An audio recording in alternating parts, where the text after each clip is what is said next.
Ladies and gentlemen, esteemed guests, esteemed ambassadors, panelists, welcome to the panel, Understanding the Global South. I must say, when I received this panel, first I was worried about the term, the Global South. And then I realized it's not that it's in the Global South, this term, that it's problematic, but mostly in the Western world and among the Western academics. We used to call it before developing countries, then non-Western countries, then the third world countries. Now this term, Global South, is beginning to be more and more popular, especially in the countries, these diverse number of countries that are comprising the Global South. All of the countries that I'm mentioning are different in size. Some of them were former colonies, some of them are less developed, some of them are fast developing, but all of them have similar concerns, and they don't feel represented in international multilateral institutions.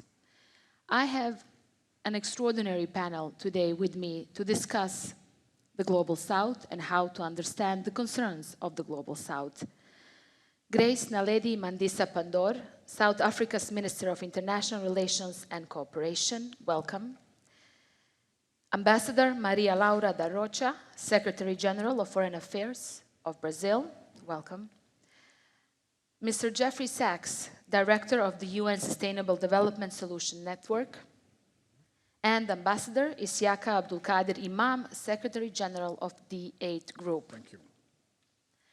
I have several questions for each one of you, but I would like this more to be a conversation, so please feel free anytime to jump in, reply, or respond. Minister Pandor, did South Africa's case against Israel and the way the Global South countries reacted to it showed us that these countries are emerging as an international force, as a force on international scene? Well, indeed, I think they are a force, tend not to be recognized, but certainly they have a place in the globe. I wish to respond, though, by saying you use the phrase that countries of the Global South feel they are marginalized. They don't feel it, they are. Yeah. And I think this is a very important point to make. All the critical structures of multilateral institutions include representation of significant countries of the South, in particular my continent, Africa. And I think because many of the countries of the South, as we're calling it, I'm always a bit wary of concepts that suggest homogeneity, because we're very heterogeneous, we're very diverse, we're different. But one thing we share, many of us, is the experience of oppression and colonialism.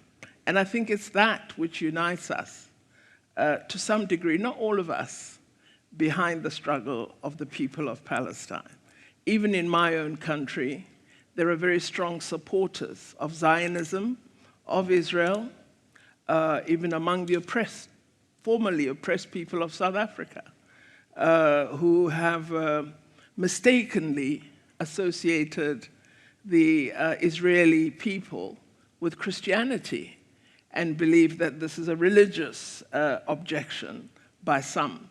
So indeed, it's the support for human rights and our commitment articulated through BRICS recently, our commitment to multilateralism.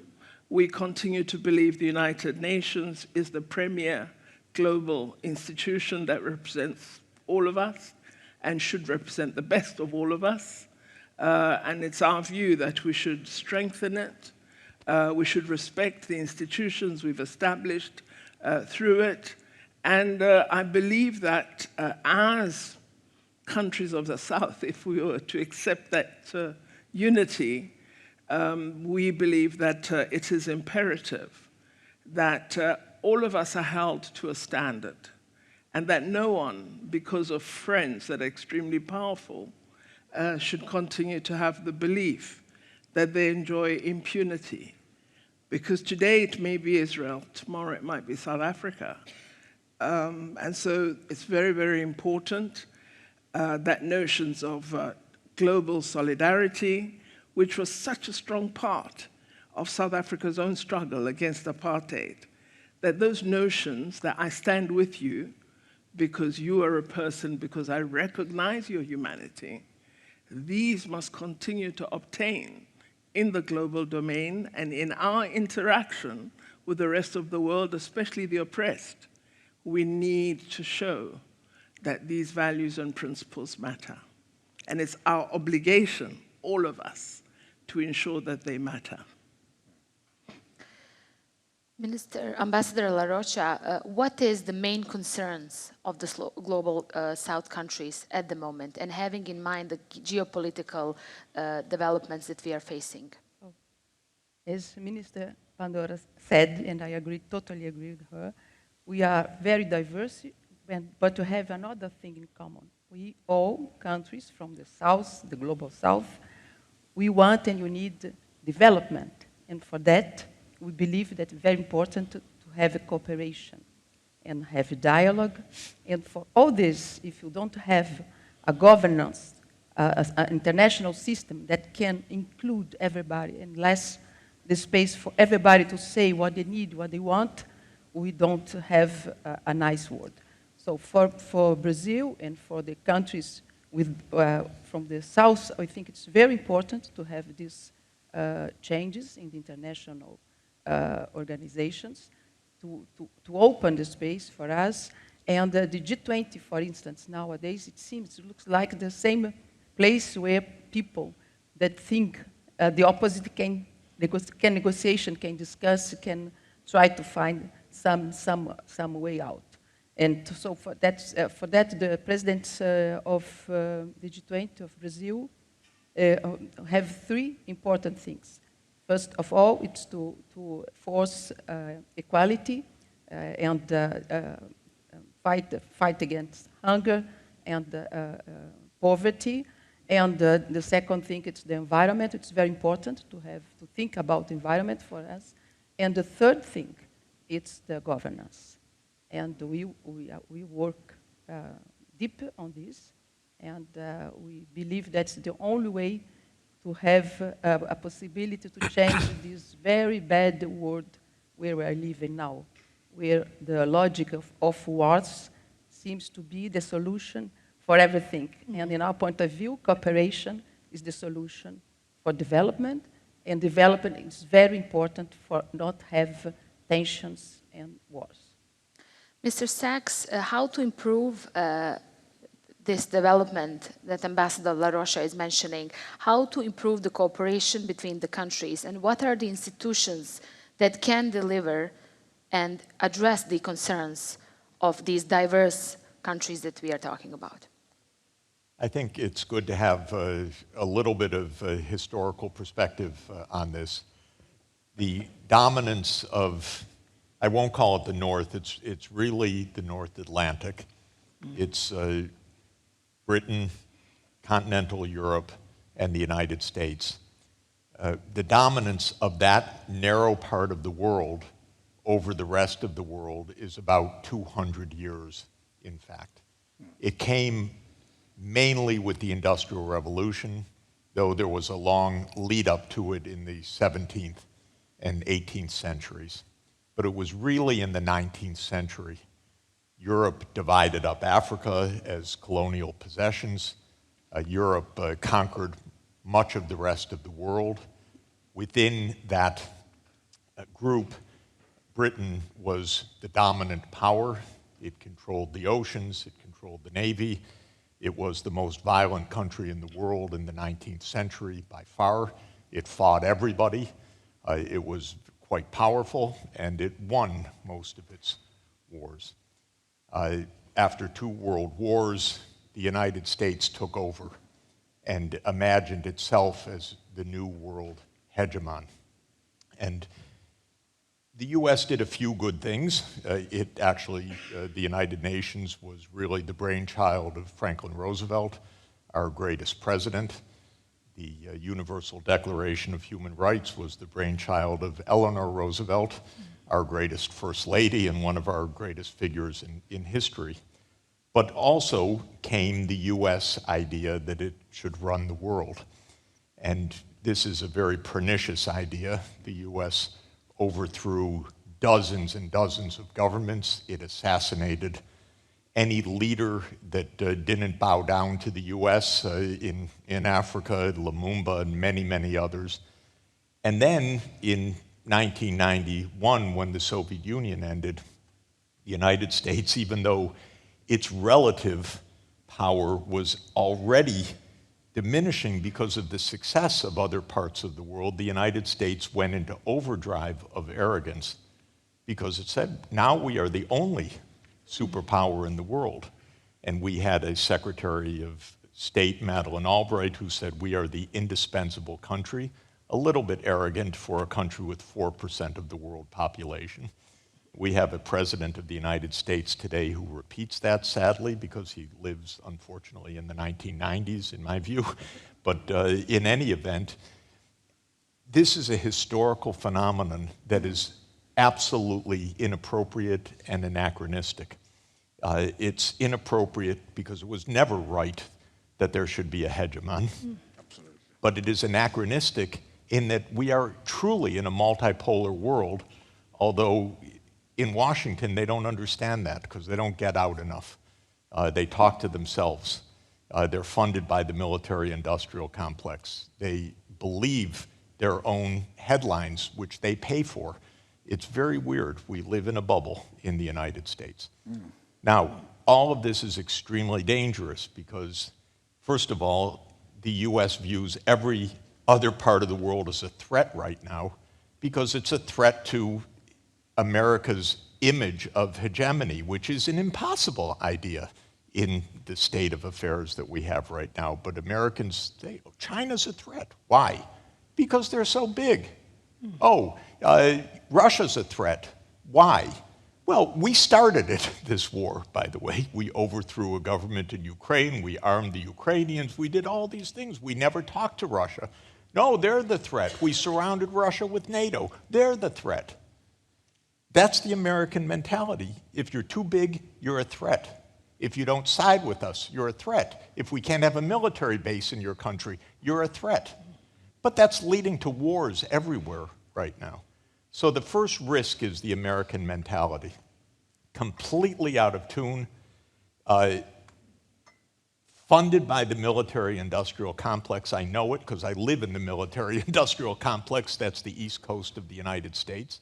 They don't pay for me. I get to tell the truth about them. But this is a real issue.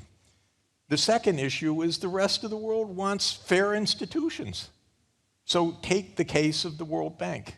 It needs a lot more money. What's the problem? Two problems, two related problems. The more money would have to be voted by the members. The US doesn't want to vote more money for the World Bank. Two reasons. One, they don't care about the rest of the world. That's a deep reason. Second, more money for the World Bank would mean a bigger vote for China. Oh my God, how horrible. So this is where we're stuck right now.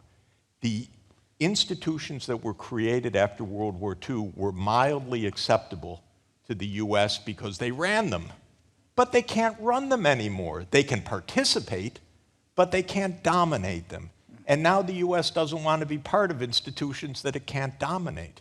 So we're really at a moment of truth. Will it be a divided world? BRICS on the one side, the US-NATO alliance on the other side, divided, friendshoring, reshoring. This is crazy stuff. Or will we be a united world, prosperous, peaceful, not fighting, but no hegemon? Not the US, not China, not anybody. No hegemon. Multipolar. That's what we need. This is the real issue. If we could get it through the thick heads of Washington right now, it would really help. Thank you, Mr. Sachs. Ambassador Imam, should the superpowers, US included, understand that it's not anymore or you with us or you against us, and that the countries in the global south have more complicated relations than just that, black and white? Yeah, thank you very much. Firstly, let me thank the government of the Republic of Turkey and the Minister of Foreign Affairs for convening this very important platform. It couldn't hold last year for obvious reasons because of the earthquake. It's a very timely initiative, which is very, very effective pursuing global discourse. And this particular panel is even more relevant to me, because I'm from an organization called D8, Developing Aid Organization, and that comprises of 8 developing countries. So it could not be more relevant than to us. It's very, very, very relevant, and I quite agree with all my previous speakers. You see, the thing is, before, like Mr. Zach mentioned, immediately after the Second World War, or before then, there were not so much emergence of multilateral organizations. But because of the lack of trust after the Second World War, people became wary of the dominance and hegemony, in the Western world, and then you now see a lot of organizations, springing up in the global South, or it was, as it was called, in developing countries then. They were called developing countries. We now call them Global South. You now have a lot of other organizations springing up. They're not challenging. They're not so much challenging, the UN. But what they are trying to do is to fight and secure economic development and progress, for their own respective regions. In the West African, you have organizations like ECOWAS coming up. In Southern Africa, you have SADC that came up. Now you have BRICS, you have D8, you have ECHO, you have ASEAN. So all these organizations are trying to, in my view, they are trying to assert themselves and to create more opportunities for their own, regions.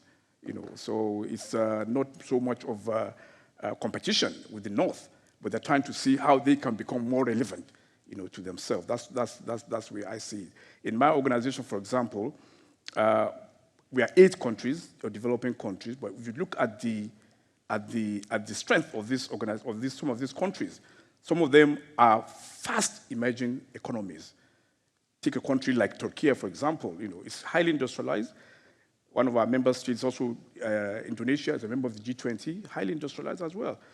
So they are trying to see how they can harness resources for themselves to improve the lot of their people. So if the North is not helping them, or they're not getting enough relevance from the North, let's see how we can help ourselves. So that's the way we see it. Minister Pandor, Mr. Sachs mentioned China. What kind of role does China want to play in the Global South? And what kind of impact do the relations between the US and China have on the development of the Global South countries? Well, let me start right at the end. The United States and China are the biggest economies of the world, and so they influence our own economies and their progress. The more the United States and China quarrel, the bigger the problem for us.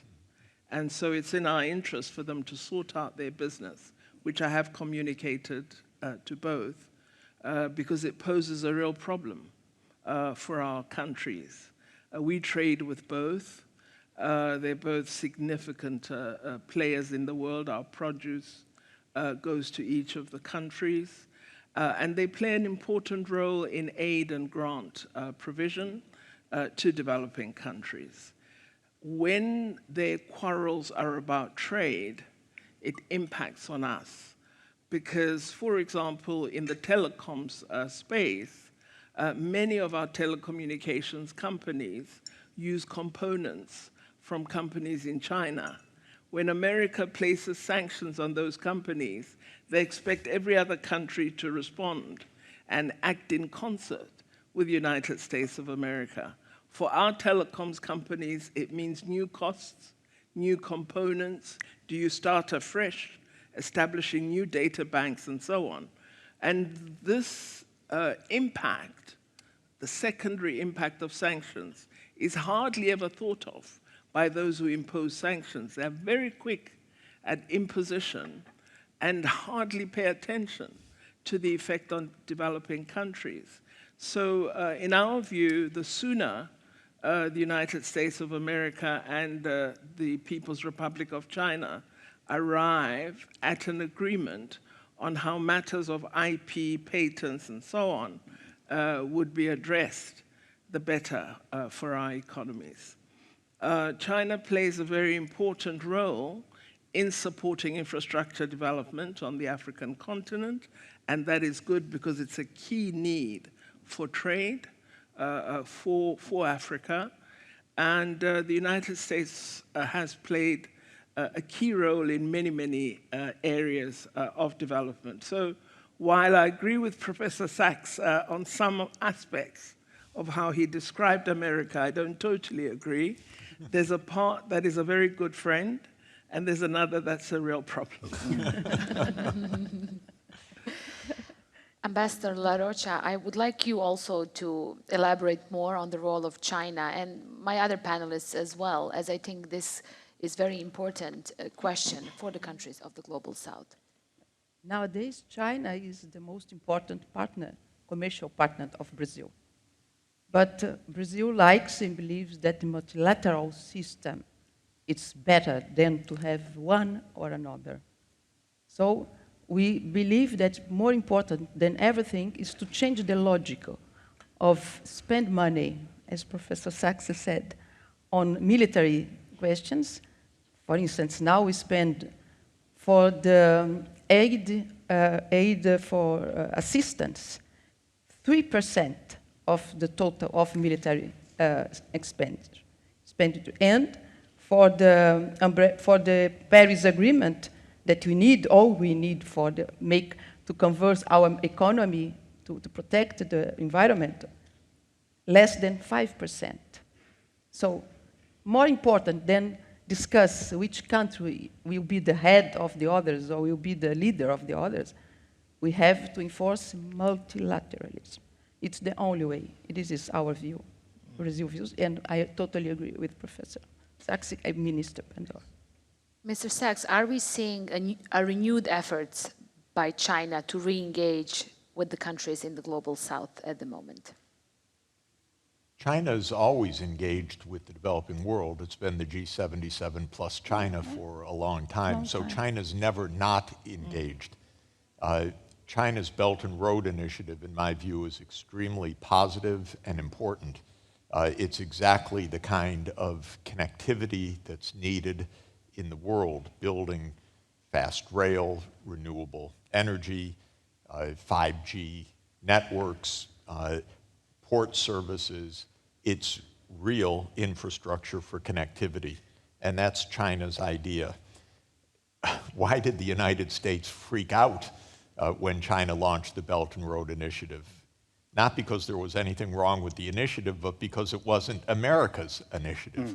So this is merely game playing, and that's important to understand. China is, in my opinion and my experience, which goes back 40 years of close working relations with China, a very constructive country in the world scene. It is an absolute believer in multilateralism, in the UN, which it knows has played a major role in China's recovery to its current position. I say recovery because China was the world leader for a millennium.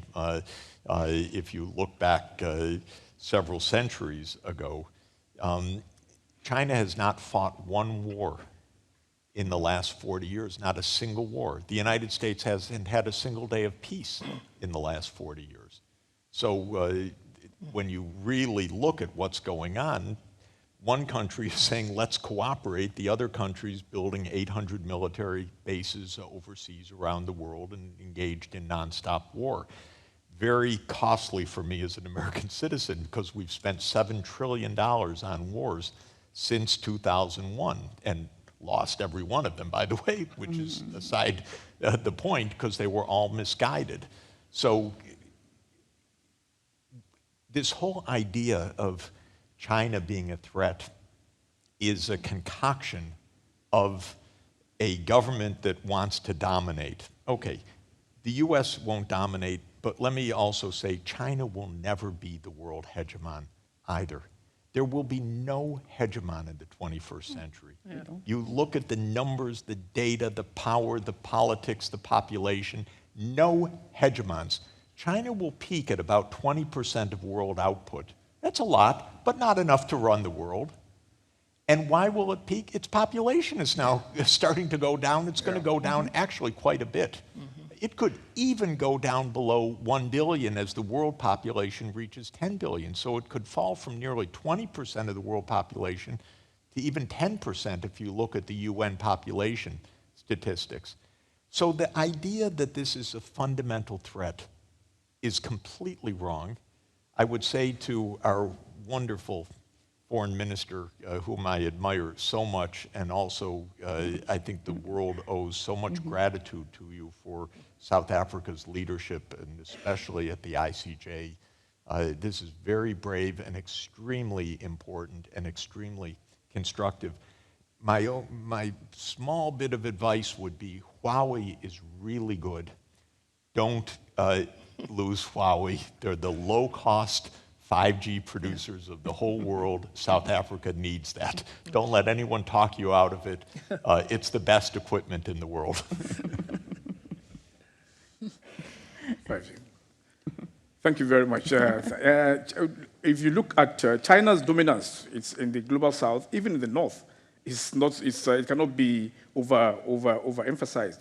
Almost all our 8 countries in my organization, the Chinese presence is massive. But we have been very mindful of, again, not repeating the mistake we did in the north. So when the Chinese come to us, in my organization, for example, we try to emphasize on what we need, capacity building. It's very, very important to us. Technology transfer. Yes, you want to come and build roads, we welcome that. Airports, but in doing that, we also try to see if, to impact it on them, they need to transfer skills, training, and capacity building to our people, especially our youth. It's very, very important. Again, you also have to realize that funds, investment fund is very, very limited in the global south. So what China brings in on board comes in with very, very low interest rate, unlike what we get from the north. And it does not come with conditions. It's very, that's one thing the Chinese don't normally come with. So that's why it's more attractive to us in the global south to deal with China. But like I said, we are also being very cautious to know what we want to gain from them, not just to come and turn our countries to dumping ground. We've impacted on them to train and make sure that technology is also transferred in the process of their coming to invest. Minister Pandora, I want to go back to the war in Gaza. What did we learn about the world order in the wake of this war? And I must say again, as someone coming from Bosnia, a country that survived genocide, witnessed genocide, what you did in ISCJ was remarkable. And the first thing we all thought was, we wish there was South Africa for us back then. Many things would be different, and we wouldn't discuss 3 decades later who are the war criminals or not, despite getting the verdicts later on. What did we learn about the world order in the wake of the war in Gaza, Minister Pandora?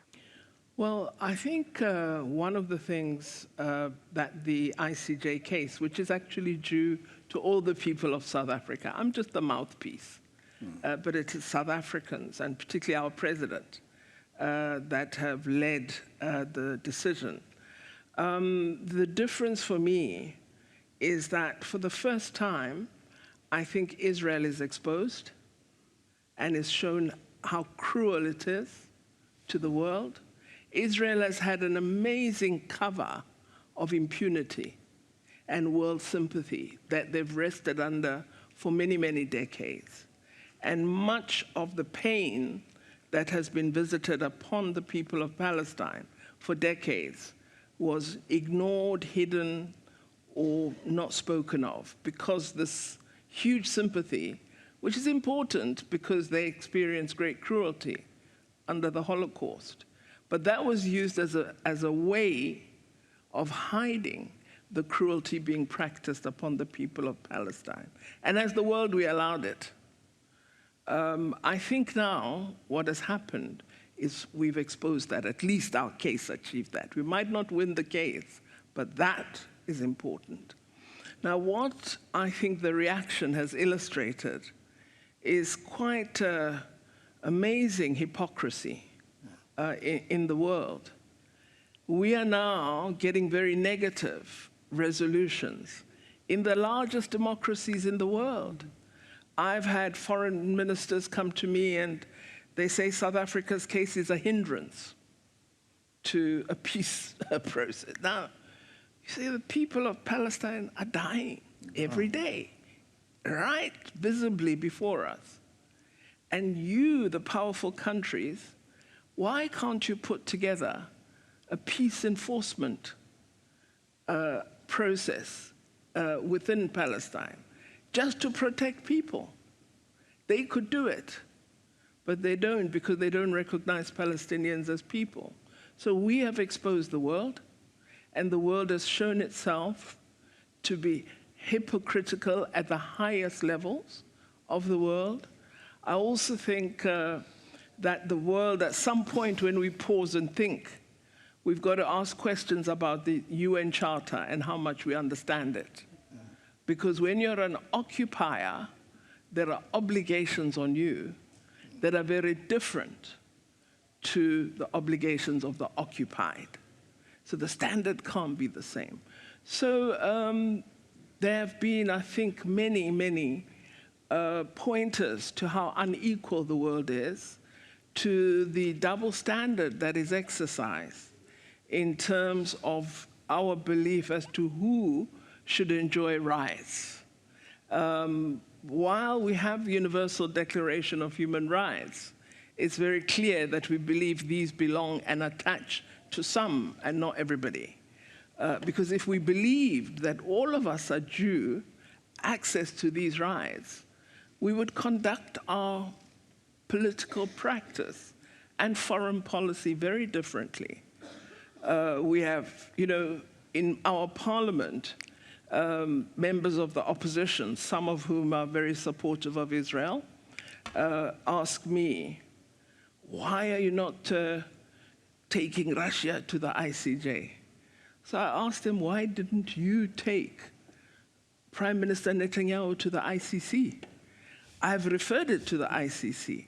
When there was a referral on President Putin, there was an immediate issuing of an arrest warrant. Our referral is months old. There's nothing, no action whatsoever. How come? Why are Ukrainians considered more important than Palestinians? So for me, what has happened with the tragedy in Gaza is the world is exposed as being totally without a sense of equality of human beings. Pastor Rocha. Very good.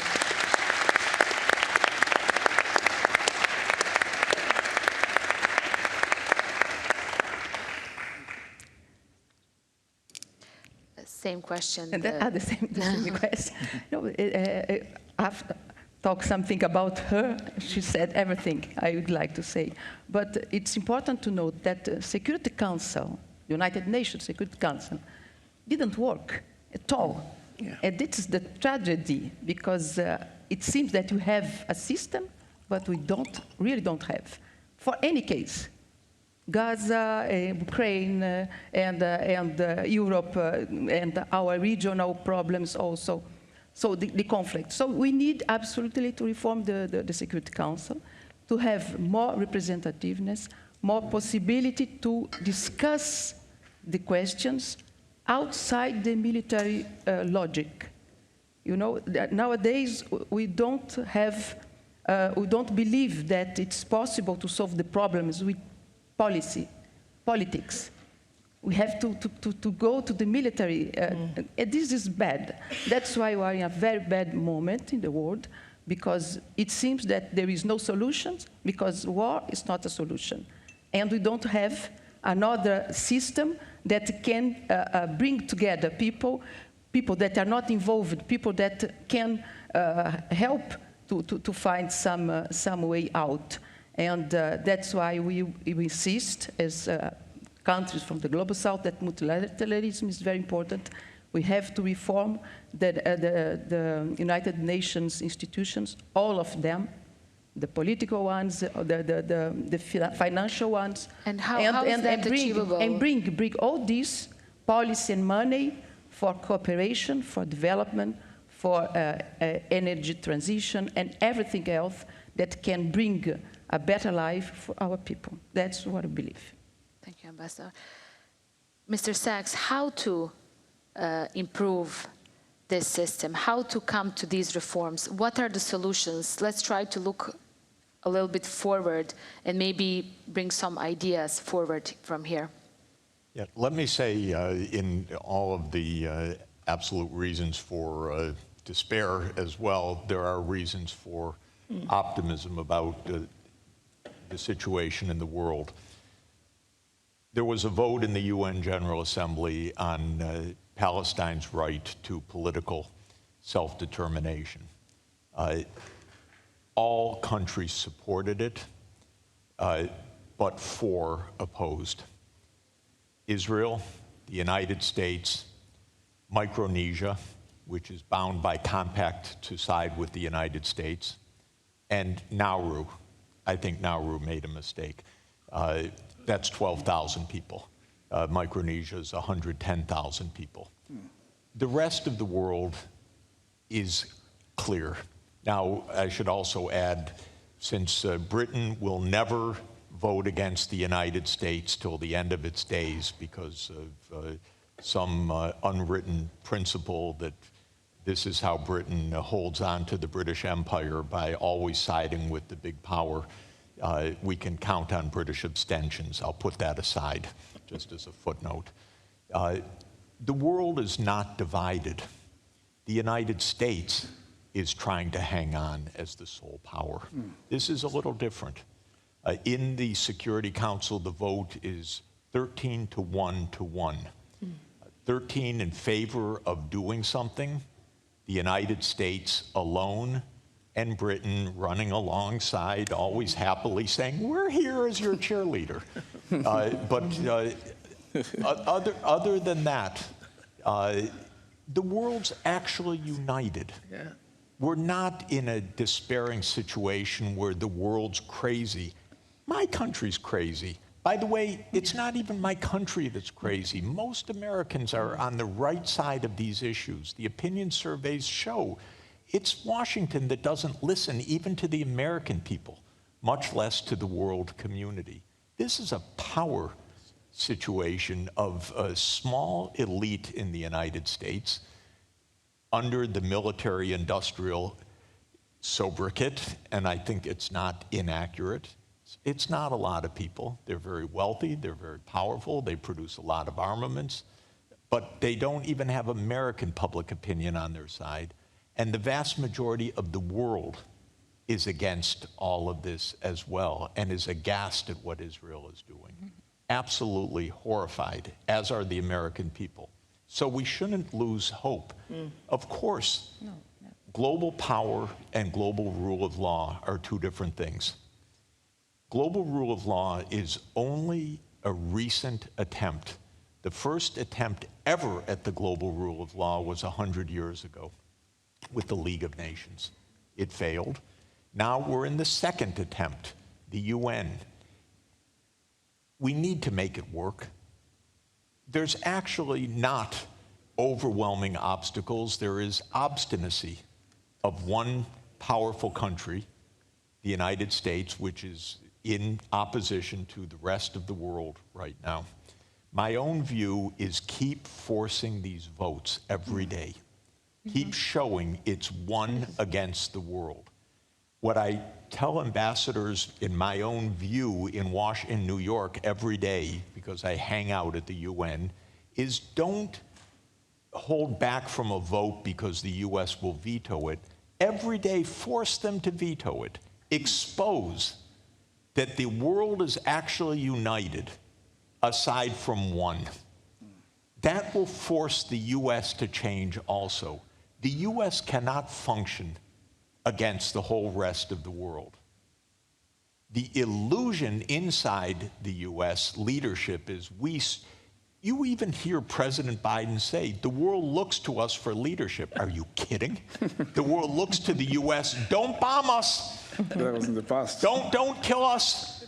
But not for leadership, just don't block everything, for heaven's sake. Stop being non-cooperative. But every day I would like to see the US pushed either veto or cooperate, because the US will change. It will change, because the American people are not in favor of this policy.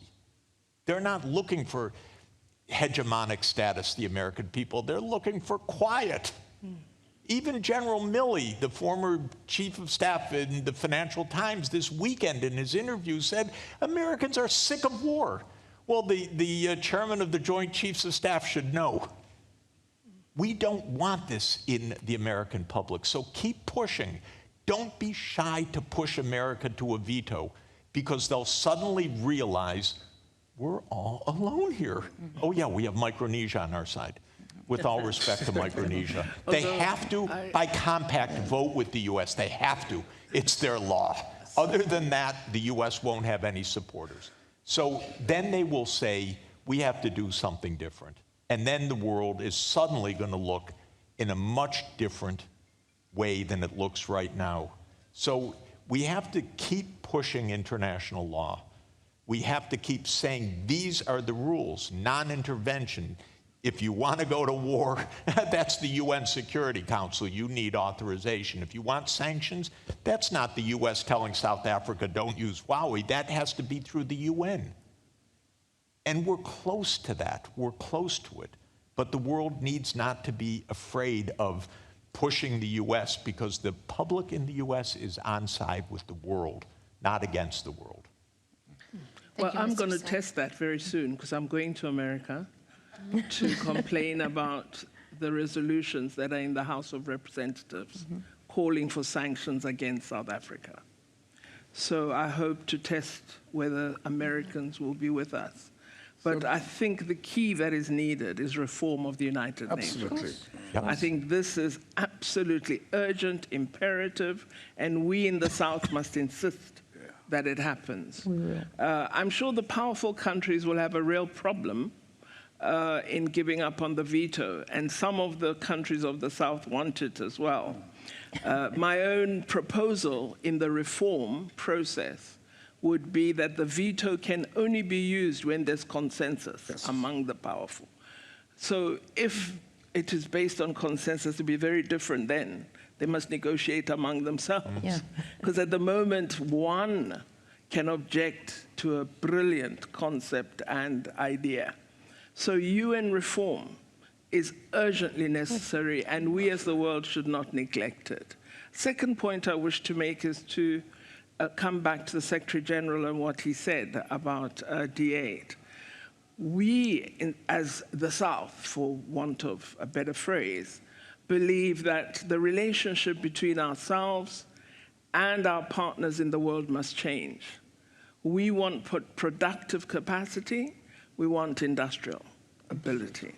We no longer wish to be extractors of minerals and shippers of our minerals to other countries where value is added, and we purchase value-added goods. We want to produce in Africa. We want to produce in the South. This is absolutely imperative for us. So one of the issues we need to place on the international stage very, very clearly is the era of just extracting our minerals and shipping them out must and will come to an end. We wish to stand for ourselves. We want to have productive capacity. We want to be able to produce goods. We want to be industrialized. We wish to end the dependence that has been our history since we achieved independence. So this is part of the package that I'm sure D8 is taking into all the fora that the Secretary General attends. Thank you, Thank Mr. you, Honorable Minister, for that kind statement. Just to chip in the issue of reform of the United Nations, especially the Security Council, that's the debate has been ongoing, really. But like Dr. Zach mentioned, rightly so, we should not lose hope. We have to be optimistic. And that optimism, I would say, is echoed best by His Excellency the President of this great country, Turkey, His Excellency President Tayyip Erdogan, when he says, the world is bigger than 5. Truly, the world is bigger than 5. So we must be vocal, we must continue to talk, and we must continue to hold the United Nations accountable that we need to reform this organization. They cannot continue to hold us ransom. We are bigger than the 5. Thank you. Thank you, Ambassador Imam. I would like to get some questions from the floor. If anyone, Mr. here, I think he was the first one who raised the hand. I want to give a chance to all of you to, if you want to pose a question to one of our panelists. Okay, I can see 3. We have time. No worries, we have time. Just keep the questions short, and I'm sure we can answer. Does this work? Very good. My name is Stefan Gassler. I'm a reporter with Stern Newsweekly from Germany. Minister Pandor, sorry, I was wondering, I very much noted and I sympathize with many of the points you made about the situation in Palestine. I know Gaza from first-hand experience. I've reported from there quite a lot. I'm in daily touch with people there. And the tragedy is immense, even though I think on an individual humanitarian level, which is what politics, to my mind, should never lose sight of, the individual consequences to the people affected by the Hamas attack on October 7th are equally devastating. My question to you is, you started off the conversation by pointing out that everyone should be held to one standard. And there was more that was said in the conversation about power versus the rule of law. I was wondering if you could bring to this, if you could bring this argument to bear on the situation in Ukraine with regards to the war crimes being committed there. South African President Ramaphosa, along with his colleague from the Congo and the chairman of the African Union, they were in Moscow, I believe, last June or July, calling on President Putin to end the war. What more can South Africa and can the BRICS nations that have this forum of partnership with Russia do to bring the conflict in Ukraine to a peaceful conclusion?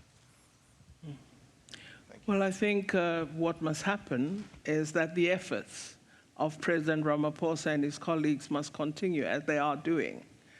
2 days ago, he spoke with President Zelensky. We've been participating in the working groups that are discussing the 10-point plan of President Zelensky. And we have pointed out that we can't have this discussion with only a proposal from Ukraine. We must see what Russia is putting on the table, because the first prize is to have the 2 around the table. Because our proposal is that this war can only be ended by negotiation. Now, let me illustrate the hypocrisy I'm referring to. You indicated you're a journalist. During the COVID-19 pandemic in South Africa, one journalist broke the lockdown rules and unfortunately bumped into a group of policemen while he was out, and he was arrested because he broke the law. I got 200 letters from different journalists across the world. Over 100 journalists have been killed in Palestine. I've not seen much protest, but I personally, as foreign minister, got hundreds of letters about one who was arrested and released. That is the kind of hypocrisy I'm referring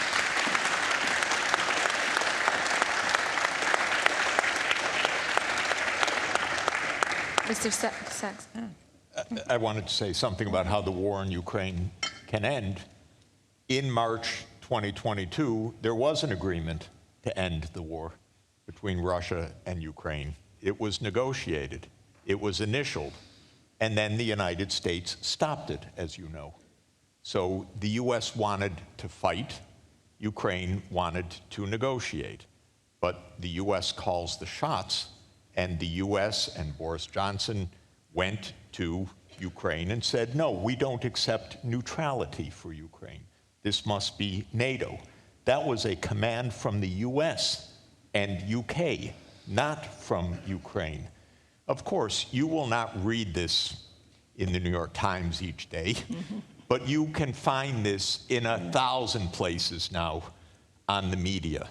And this is all well understood. And this happened in Turkey with the outstanding diplomacy of this country. They mediated that agreement. I flew to Ankara to get a detailed briefing of this. Ukraine walked away from the agreement because the United States told them to. We should understand what this war is about. This is a war over NATO enlargement, pure and simple. It started with a US coup against the president of Ukraine in February 2014, a standard covert regime change operation, overthrowing Yanukovych, putting in a government that wanted NATO enlargement rather than neutrality as Yanukovych did. And it has been 10 years, and the US, even the New York Times ran a story about the CIA missions over the last 10 years in Ukraine. This is a US-led effort to put US military into Ukraine. Russia will not stand for it. The war will go on until the truth is recognized, and the truth was recognized in March 2022, but the US stopped it. So the war stops when NATO enlargement stops. It's quite simple. And by the way, 4 generals of the German Bundeswehr, as you know, yesterday were exposed on tape talking about blowing up the Kerch Bridge in Crimea. My advice to the German people is don't get into that.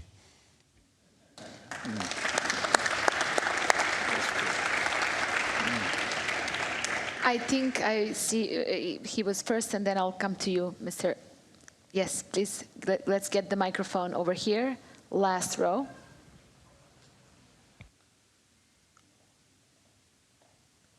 If we can just keep the questions short, we have around 7 minutes left. Thanks for giving me the floor. I want to ask my question to Mr. Jeffrey. We have seen through this conflict, I'm here.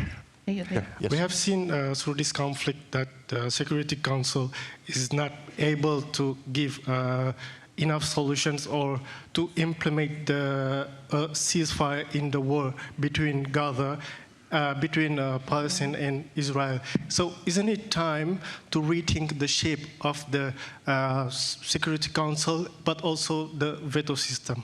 Thanks. The what system? Veto. Veto system. Of course. I think we all agree. This veto system is broken. It was put in place in the UN Charter in 1945 by the United States. And now we are nearly 80 years on, and it's broken. How practically to change this while strengthening the UN? First, we have a Summit of the Future at the UN in September. This is a great opportunity for the world to say, stop this nonsense of one country blocking the will of the world. So we have an occasion coming up, September 22, 23, where the world can express absolutely strongly the need for a fundamental change so that one country, even the host country, cannot stop the sentiments of the entire world. But my practical advice, as I said, in view of where we are right now, is every day push the US to a veto, it will become very painful for one country to be standing against the will of the world. They will relent. I know it. But you have to keep pushing for the right thing. And since the world is aligned on the right thing, I think that this will work. Thank you, Mr. Sachs. We'll take one more question. Thanks. One, My name is Tural. I am the member of Azerbaijani Parliament. I am coming from the region of South Caucasus. You know, this is a very complicated region in terms of geopolitics. We are surrounded by big powers, nations like Turkey, our strategic ally, Russia and Iran. So what I am trying to say, being a person who was born in Soviet Empire, and after the dissolution of the Soviet Empire, we used to call it the prison of nations, of course. And we were hoping and expecting that after the dissolution, we will see the end of the nexus of confrontation between the East and West. But unfortunately, later we have Now we are seeing the nexus of confrontation is being transferred from being West versus East to North versus South, with the global North aggressively coming against global South. My question is, like we are speaking today here, new lines of division are also being drawn in the South Caucasus. For example, let me give you a fact. France in the European Union is coming against Azerbaijan. France is now trying to export its elements of neo-colonialism, aggressive foreign policy against Azerbaijan because we don't want to live according to the French rules in our own country. So my question to all of panelists would be how the global South would contribute to the regions like the South Caucasus, which are located somewhere in the middle, to confront these challenges. And my second question is that I am hopeful that we will enter to the world of post-American hegemony, as we have witnessed the dawn of Pax Britannica. Of course, there will be Pax Americana. So how in this new world order, as the newly emerging power of the Turkic organization of Turkic states can cooperate with the global South, with the main drivers of the global southern countries? Thank you. Any of the panelists would like to take this question? I think it's a really complex and Yes. difficult question. But there's a danger in all of us forming a whole lot of different organizations. Because then I think we accentuate the differences rather than build a common humanity, a shared set of ideals. So I really think that the issue of multilateralism is extremely important. The best place to debate global issues is the United Nations. I think we must strengthen the UN. We should support it. No country should be dominant within it. And all of us should execute our obligations to the UN.